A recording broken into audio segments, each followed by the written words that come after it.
It's my very great pleasure to welcome David Horovitch and Ian Brimble, better known from the Miss Marple series as Inspector Slack and Sergeant Lake. Hello. Hello there. Hello. Going back to the original 1984 Body in the Library, can you remember how you got the part? I can. I was thinking about that this morning. One doesn't forget these things. It was, I had worked with both Guy Slater, who produced it, and I'd worked with Sylvia Narutana, who was directing it. And I'd heard that they were doing Miss Marple with Joan Hickson, and I thought, well, I'll ring Guy and just see if there might be anything in it for me. And I phoned him, and I wasn't at home. I seem to remember I must be around at a friend's house or something, and he said, no mobile phones in those days, and he said, are you ringing about the job? And I said, well, I'm ringing about a job. I'm hoping there might be something in the Miss Marple. He said, oh, I've already offered something to you. And your agent hasn't spoken to you yet. And he said, I think you'll probably find a script waiting for you when you get home. And I got home, and there was the script. And it was, I just got the job, one of the easiest jobs I've ever got. It just came through the post. And I was absolutely thrilled. I thought it was a fantastic part, a wonderful project. And a great sort of summer, it was a summer job, something, and I had no idea, I don't know whether Ian felt this or not, but I had no idea that it was going to go on. I thought it was a one-off, I thought it was just that. Okay. Anyway. Well, David, a very similar lesson to me. I was introduced to Silvio, who I didn't know, although I knew Guy Hamilton quite well. And he said, right, Guy, how tall is David? And Guy said, well, it's about my height. So he stood me up there, and I was about 2 inches taller than Guy. And he said, right, good. Now, the part you're going to do is Sergeant Lake. And I got to spend all morning believing that a very interesting person has come when the job has already gone. So in other words, if you're an actor and you go do your best and the director says, yeah, right, that's because the job boss is already gone. And I got the job basically because I was 2 inches taller than David Horovitch. So I could stand on the twosome and manage to peek over the top of David's slightly more hairy head. Slightly more, yeah, a little bit more. Yeah. Had you worked together before or not? No, never met each other. I'm not sure I'd worked with anyone in that first story.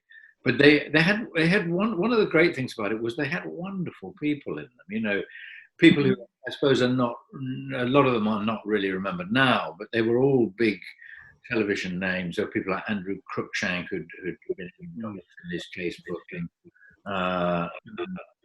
and Joan Hickson. There was a wonderful actress called Gwen Watford, who I think was in 2, Murray Watson. They were all in the first one. And then later they got people like Claire Bloom and Gene Simmons and, really big, slightly fading film stars. And it was tremendous. You never knew who you were going to work with. But no, I'd never met Ian. I'd never met Joan. But Joan and I, we had a sort of instant relationship, which was based on the sort of tremendous antagonism between the two characters. I mean, simply the fact that not so much that she hated me, she was quite detached about it, but I just loathed her because she was so much cleverer than me, and that was great fun to play. And I can remember establishing it on the very first day that we filmed down in Bournemouth. And there was a curious story that Joan was fond of telling, which was that she had met Agatha Christie in the 50s, and when she was quite a young woman, and that Agatha Christie had written to her. She had the letter. It wasn't just she had the evidence.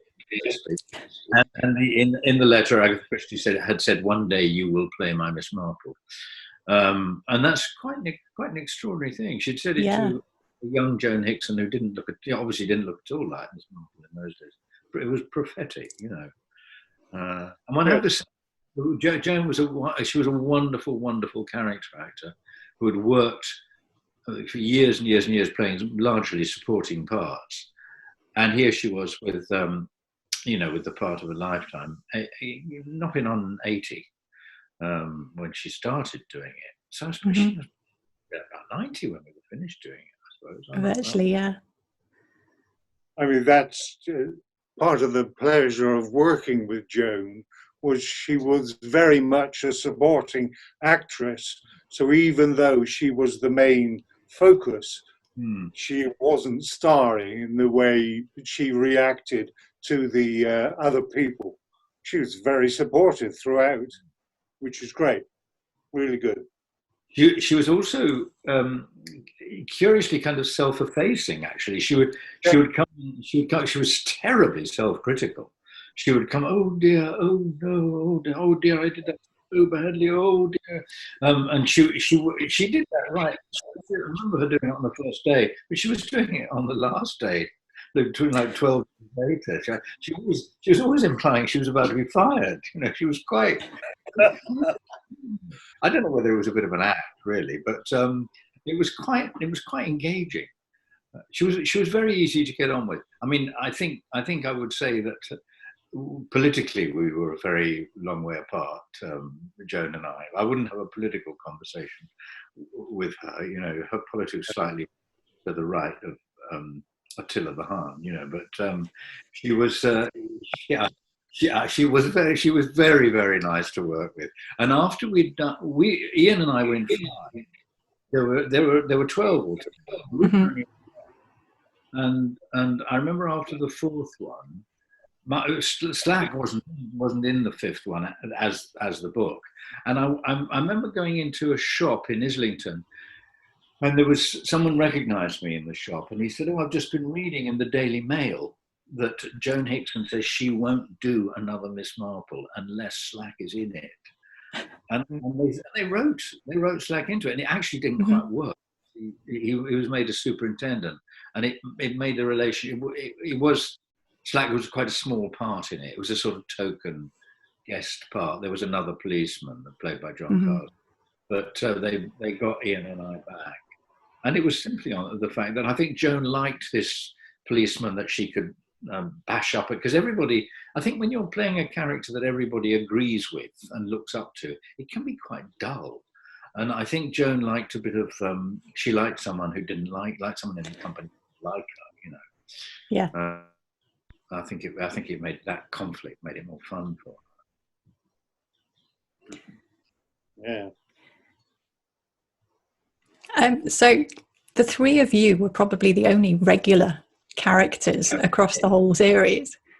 Yes. Did you like the fact that it was more like a company with actors coming and going across different stories?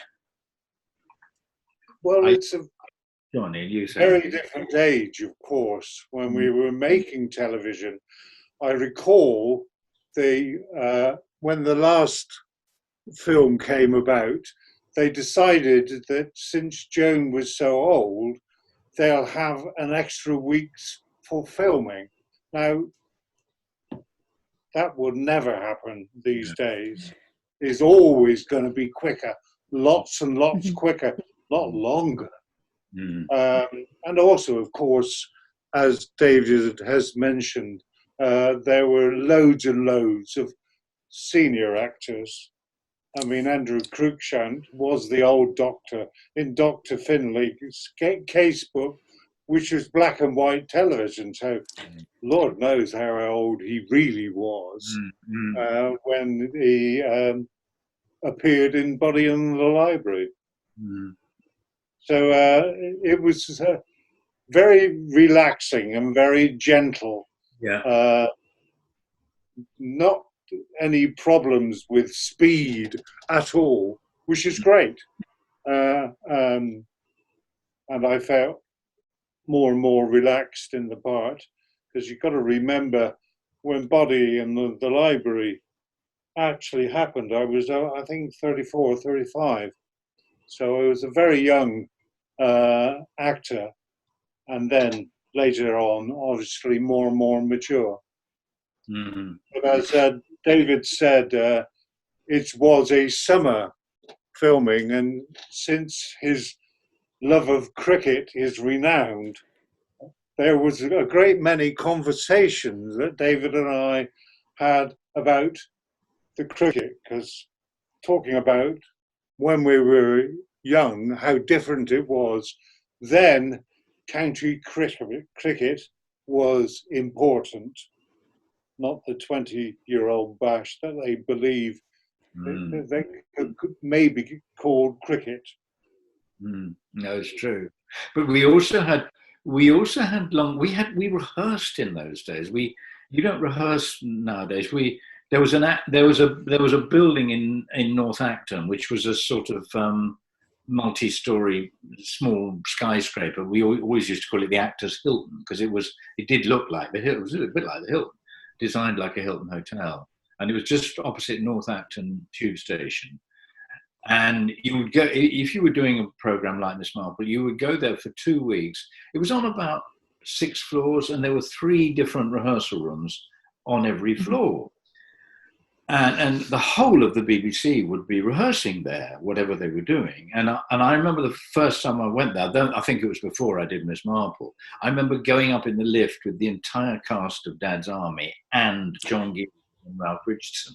And I thought all my Christmases had come at once. I mean, it was fantastic. And we had 2 or maybe even 3 weeks rehearsal on Miss Marple before we got out onto location. So you were prepared in a way. So for one thing, you would meet the other actors and work with them, and probably drink with them in the pub at lunchtime, which is something we don't do nowadays at all. But in those days, you quite happily have a couple of pints at lunchtime in the pub and then go back to work just ever so slightly pissed in the afternoon. And it was very, very much more relaxed. And I remember just talk about money for a minute. The money up front was not great in those days. BBC money was not brilliant. But because they repeated them so often and they sold them everywhere, we all made a tidy sum out of it in the end. Because the repeat fees kept rolling in. I mean, I still get 100 quid or something for sale on board ships or to the Falkland Islands or something like that, and video sales. So it's still sort of coming in now and again. I don't watch it at all. I don't think I've watched. I did watch about 8 or 9 years ago. I was probably very out of work or something, and I put it in to reassure me that I once could act, and I wasn't sure I could. It was funny. It was sort of terribly, terribly slow and slightly disappointing. But the production values were very high. But it did seem to belong to its period somehow, and I was a bit sad about that. I felt, its day has gone in a way. It is a kind of classic, and it's the kind of thing that turn up on Talking Pictures, on that channel, channel 81.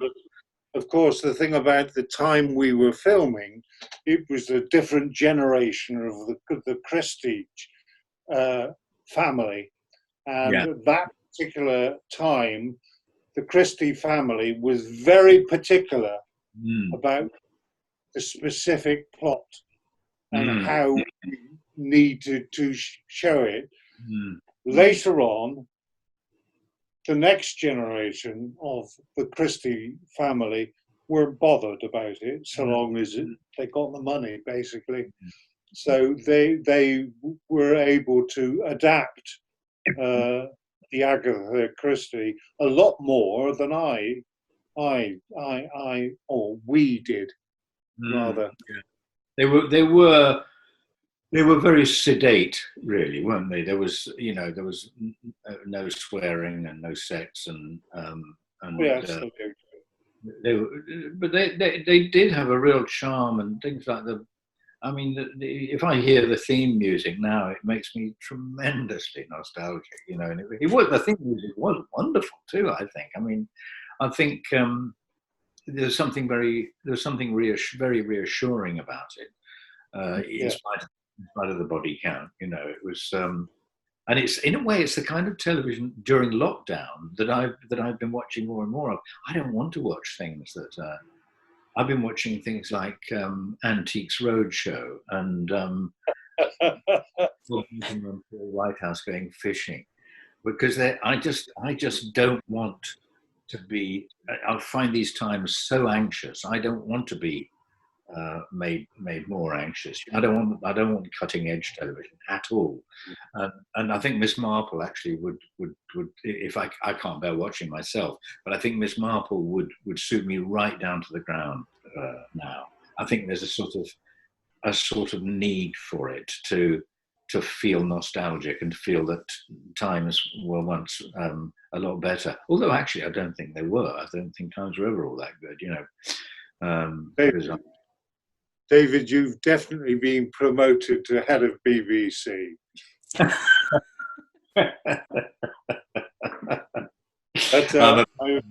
I rather fear that even though they will probably really like to show it, especially since productions are stalling, but they can't afford it. They literally couldn't afford to show it in its real form. Well, it's been superseded now by two other Miss Marples. Yeah. And I fear that people probably don't really remember it unless they were of that generation. It's certainly the thing that I'm remembered for most. I mean, people, you know, when they say to me rather slightingly, "Weren't you once an actor?" which is not strictly true. I am still an actor. And they say, "Oh, you were in." The thing they always say is, "You were in Miss Marple, weren't you?" And in fact, when I think about it, we only did 5 of those shows, and in 2 of them, Slack shouldn't have been in them, but he was written into them specially. Slack is only in 3 stories that Agatha Christie wrote, so we did make quite an impact. Yes. I think it took about 18 months of my life, but it feels like it took more. Yes. Yeah, because obviously we only made 5, but there were 4 or 5 Christmas specials. That's so right. That was particularly focused. I hadn't thought about that. They all, yeah.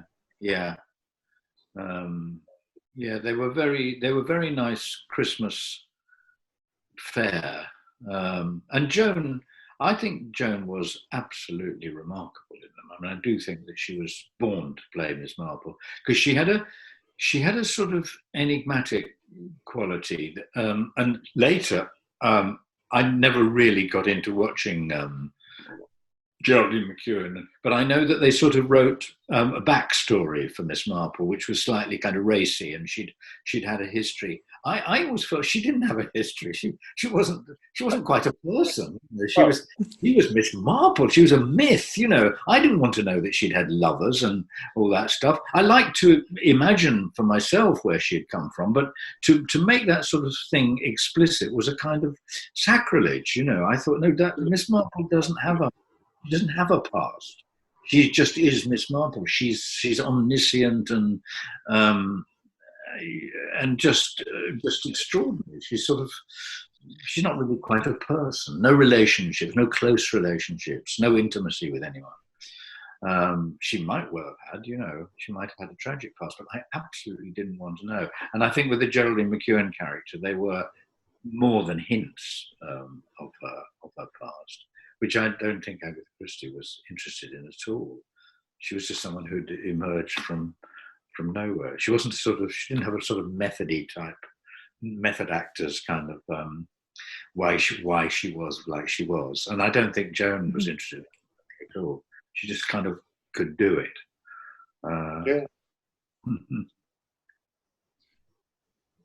You've mentioned that Slack and Lake are only in certain stories. Had you read any of the Agatha Christie stories before you made the series? I think I had. No, I don't think I'd read any Miss Marple. I'd read one or two Agatha Christie stories.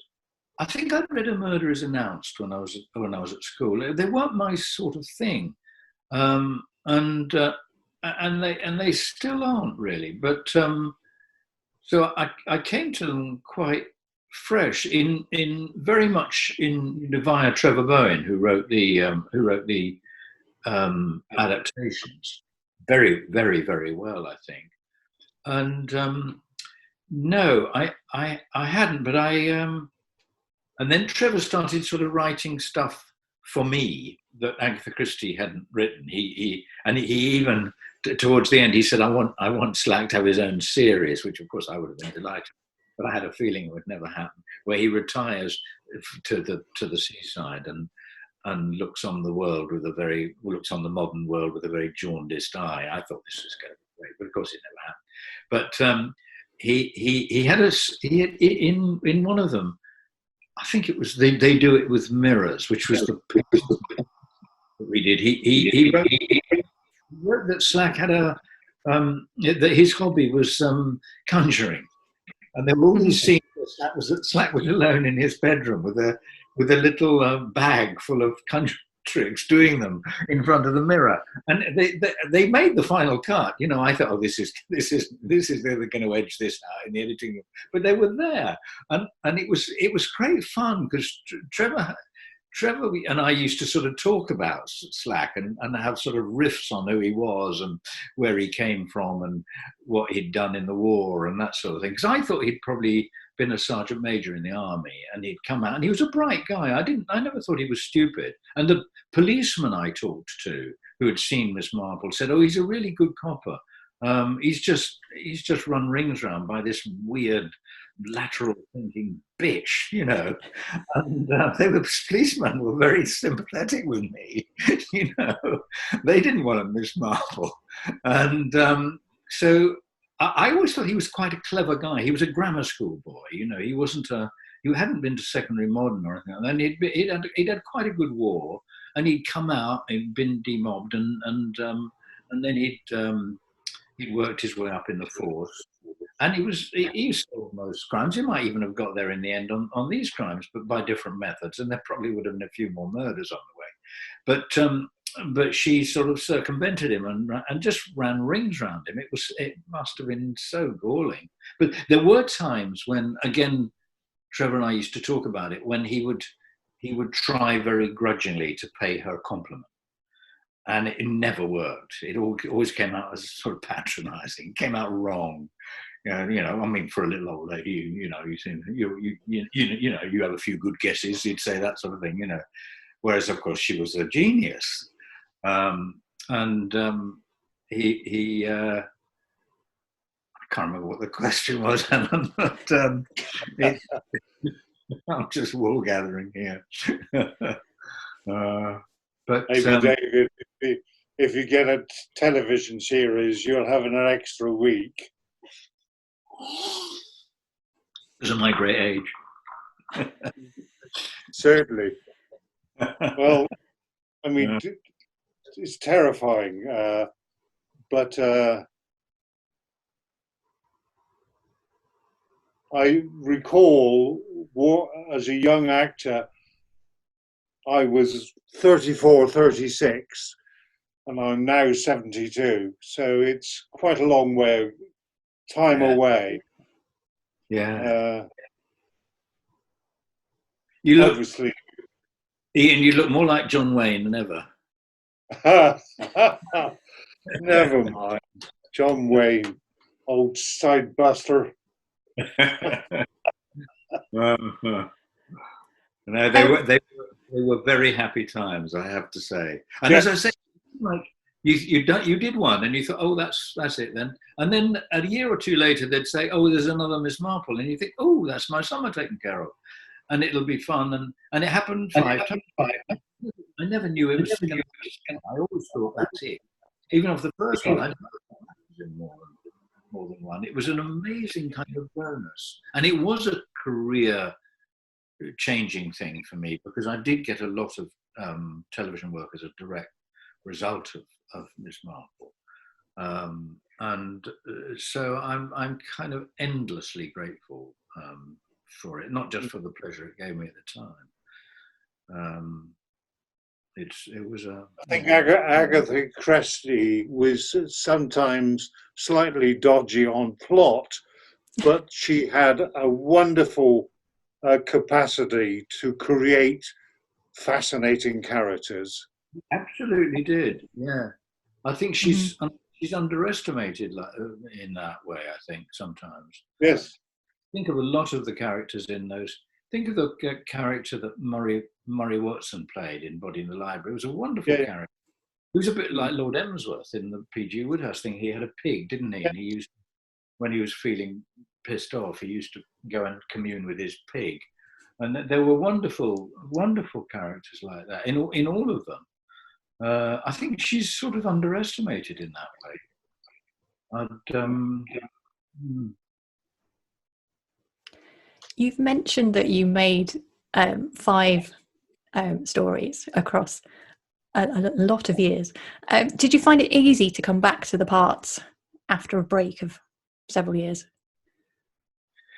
I think I did. It was always a pleasure to come back to it, and I always thought there's, in a way, that there was not much you could do to develop it. You knew that what worked was this friction between her and him, and that Trevor could try and play little riffs on that, like Slack trying to pay her a compliment and failing.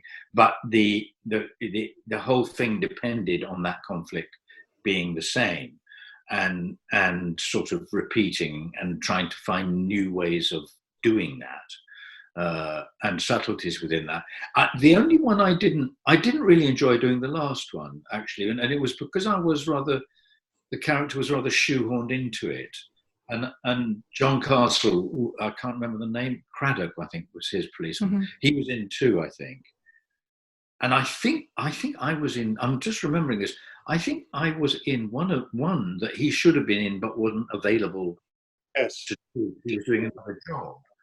And so I was his beneficiary of that, and Ian was the beneficiary of it as well, because they wrote Slack. But that worked okay. I think that was Murder at the Vicarage, which I think may be my favourite one.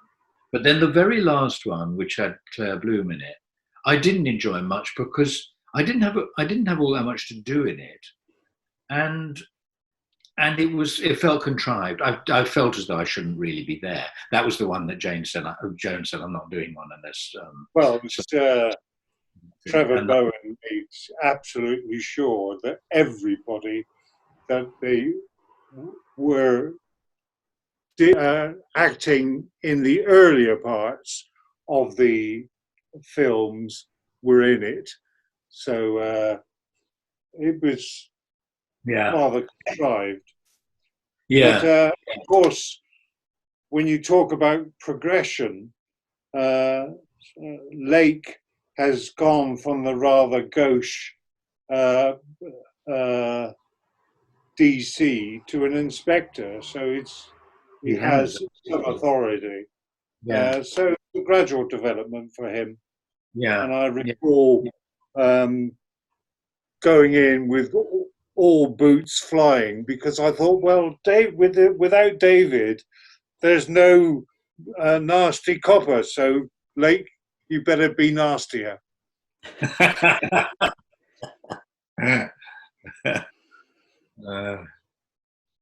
Did you like the development of the 2 characters? Because you became like almost a double act in some ways. Yes. I think as I recall, Lake was a sort of, he was a kind of irritant to. He wasn't so much an irritant to Slack as someone that Slack, when Slack was really pissed off, with Miss Marple, he would shout at Lake. Basically, but then I don't think he exactly got more respect for Lake, but he began to value Lake's presence in his life, And I seem to remember, you know, they would sometimes, he would say, come on, let's go for a pie and a pint. And that scene was never filmed, but it would have been very boring and extraneous to the plot. But I think they did have a kind of social life which developed off screen as the series developed. And at the beginning, I don't think they did. I think Lake was a doormat. And as I remember, Ian's Lake took it all very genially, and was actually probably emotionally a lot more mature than Slack was. You know, he probably had a much happier home life than Slack did. I always imagined Slack was a bachelor married to the work, really. Well, I recall in the last episode you were fascinated by ballet. Well, that was my idea. I don't. Was that ever written in that I was fascinated by ballet? I quite like the idea that he was fascinated. I used to talk about it, but I don't know whether Trevor ever wrote anything about it. I just thought I wanted him to have something about him that was not obviously butch. You know, that there was something about him that was surprising, and that people would say, "Do you know he likes the ballet?" You know. Make of it what you will. But I don't know that Trevor ever did anything about that. Perhaps he did in the last episode. I don't know. I had that kind of feeling that he did. So but as you can see, both the pleasure of playing both Slack and Lake is that we were allowed to develop it a little bit because we were regulars, basically. I mean, it's such a huge pleasure to have been in 5 films or television series, 2-hour series.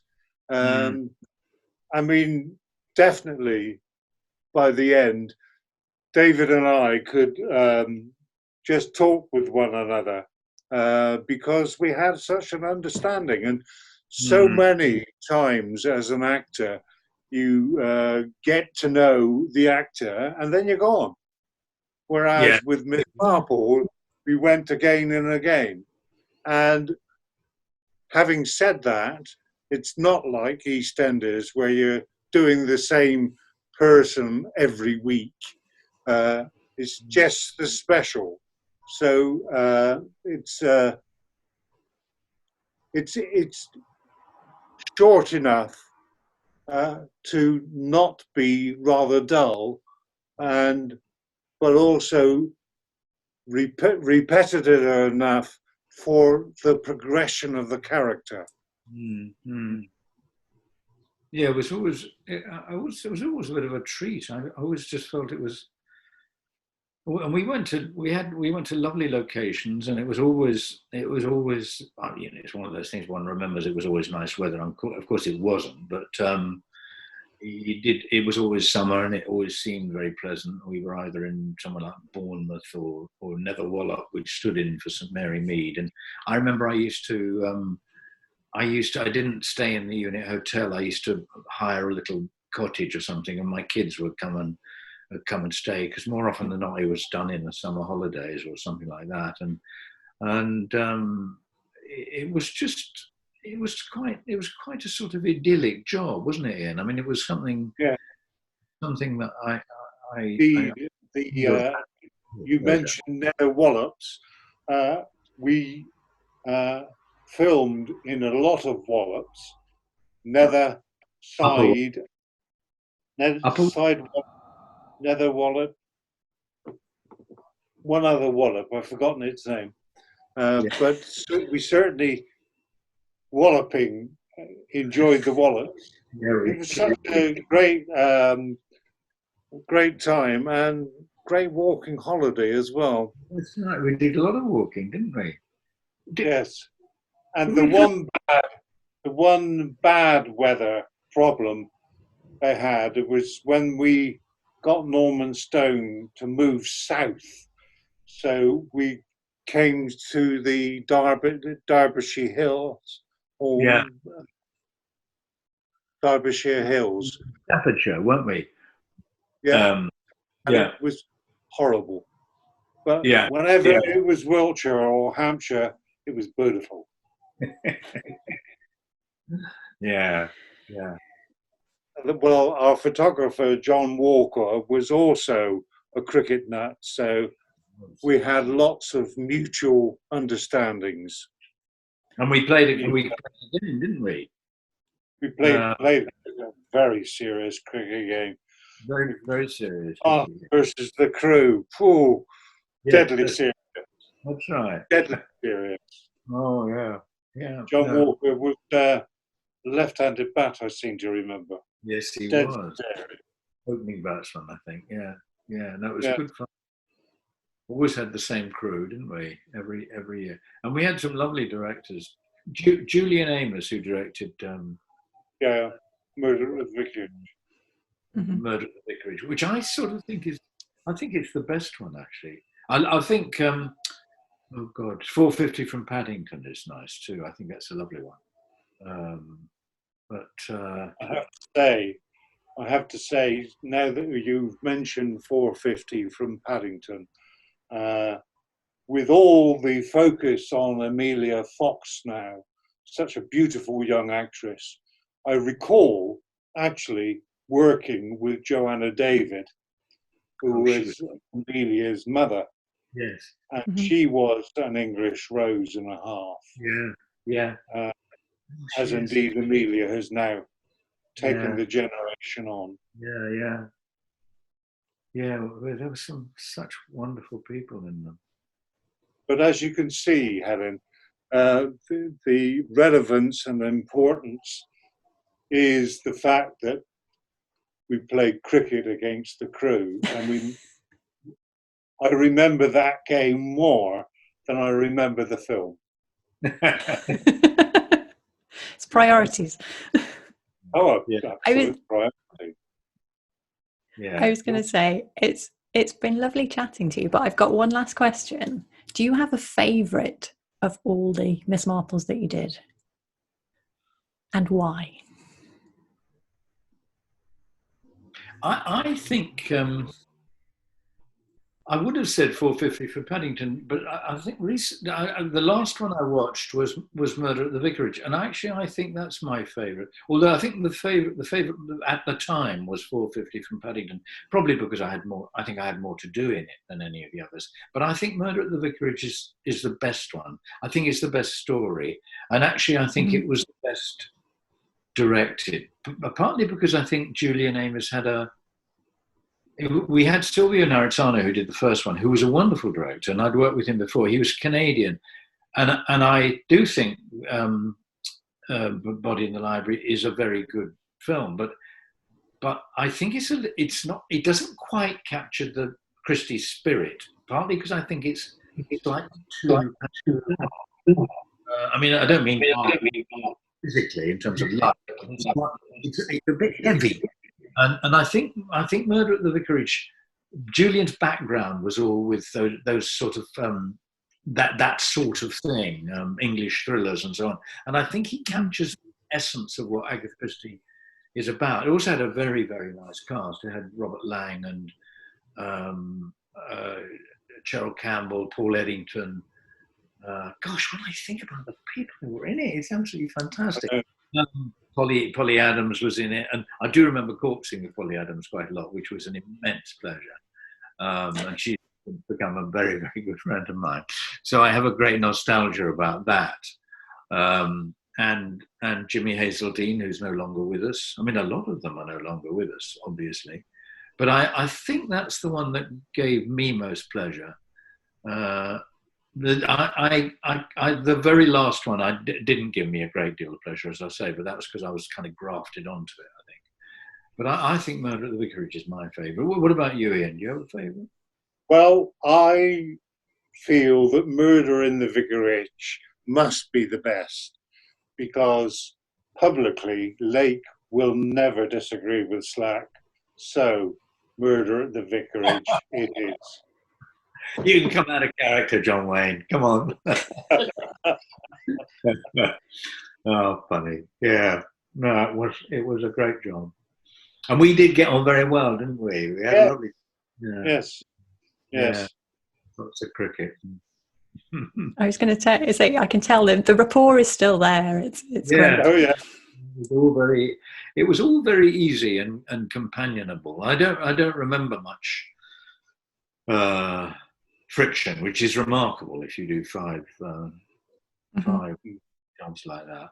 Partly that was to do with Joan, who was very. She wasn't remotely a diva, because she'd grown up as Ian says, as a supporting actress, and she knew what it was to be part of an ensemble, and she worked a lot in the theatre. And I do remember that towards the end, and at the very end, she was reading it off cue cards. But she played a scene with me where she was reading it off cue cards, and I would never have known she was doing it. It was so well concealed. Her memory was going. She must have been about 90 when she did the last one. She was 86. I think she was 86 when she was last Miss Marple. Right. And of course, she had real problems with the denouement, because it is a long camera pan and 2 or 3 pages of plot. So she struggled a bit, but she got there in the end. She did. It's perfectly true. It was one of those denouements where I remember she was reading it from cue cards, and but even yes, because I remember having on set quite early on. She was 56. I can't remember how years it spanned. Was it about 12 years? We did one. Well, I remember the first 84 to 98. Yeah, it was 84 to 92. Right. Yeah. 8 years. It was a fine film. 8 years. Yeah. And every time we did one, I thought, "Oh, this is the last one," but it turned out to be something quite really long running. I was going to say, they've brought such enjoyment to a great audience of people. Thank you very much, David and Ian. Cheers. Thanks. Pleasure. Cheers. Bye.